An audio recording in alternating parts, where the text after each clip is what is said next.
မလေးရောက်လုံငယ်တွေအတွက်တချင်းတပုတ်လောက်တယ်ကျွန်တော်လည်းမလေးရှာမှာပဲသူများတွေလူမျိုးတော့အားပေးတာပါညာ fighting ပါညာတော့မပြောတတ်ဘူးဒါပေမဲ့ကျွန်တော်အကြောင်းပြောမယ်ဆိုရင်အိမ်နဲ့ဖုန်းပြောတိုင်းမောအမေနဲ့ဖုန်းပြောတိုင်းအမေရပေါ့အစင်ပြေလာနေကောင်းလားပြောရဲလား လောင်းလေး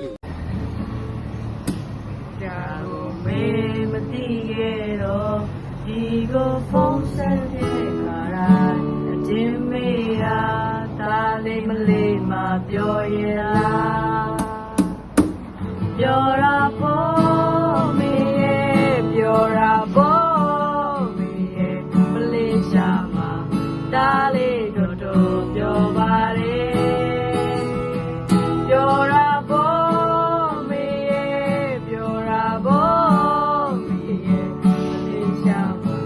ဒါလေးတွေကိုပြောနေတယ်ပြောချင်